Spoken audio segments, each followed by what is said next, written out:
Welcome to the Boardgame Fiesta.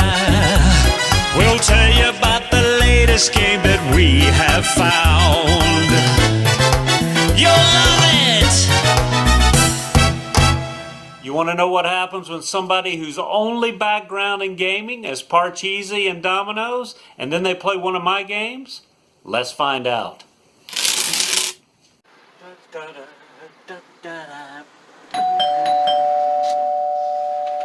You order pizza? Oh, no, thank you. No tip. Typical. When the moon hits your eye like a big pizza pie, that's amore. We're talking about New York Slice, a game about pizza. Very simple, only 3 decisions to make in the whole game. We start out with a pizza here, and the slicer, the person that goes first, decides how to slice it. Let's say we're playing with 3 players. He decides to slice here, here, and then you decide where you want to put this today's special. Say you put it there. Okay. Then the next player decides what portion he wants to take. Let's say he takes this one, the next one this one, and the slicer gets the last at this. Okay. What you're trying to do is collect these different slices. For example, this mushroom and pepperoni slice, there's only 8. The number here, 8. There's 8 of them in the game. And you want to try to get the majority of the slices. Okay, and then if you have the majority at the end of the game, you score that many points. Your other decision is whether, say somebody else has a lot of these and you don't think you're going to get the majority, you may want to eat the slice. And if you eat it, you score the number of pepperonis on the pizza and turn it face down in front of you. You keep going like this until all the stacks are gone, and then you add up the points. What's funny in this is the anchovy slices are minus points, and there's other small details like that, but that's basically the game.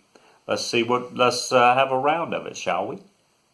You begin. You split the pizza. Okay. No! With your hand. Don't be careful of the table.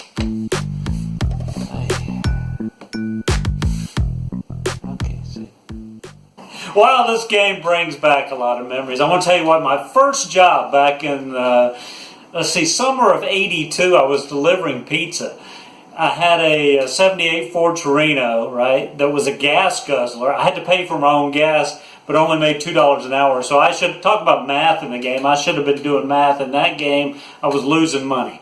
But anyway, you know what they say about pizza? Even when it's bad, it's still pretty good. That's kind of how I feel about this game. Talk about the components. I love the, look what they did here with the rule book. Looks just like a menu. That's cool. The score pad is just like a ticket you receive at a restaurant, a guest check. I like that. The pieces are great. But like I stated earlier when I was describing the game, there's only about a few decisions to make, and I've tried it several times, different groups, and it's one of those games you read, it's going to go over great, but it didn't. You know, it just kind of fell flat. So, but I'm not going to give up on it. I'm going to try it again, try it before I possibly sell it or keep it just for decoration. But it's not, like I said, it's not important what I think, it's what Carolina thinks with the Maraca meter. Let's check. La la la la. Número 3. This game does have one great thing about it. After you're done playing it, we always want to eat. Eat pizza. Yeah. Okay. Look, I'm all for... You scratch the table. I'm all for these little jokes in these videos. But look, no 2 ways about it, the table's scratched. And this came all the way from my aunt's house in Fort Lauderdale. It's a family heirloom. This is Italian particle board.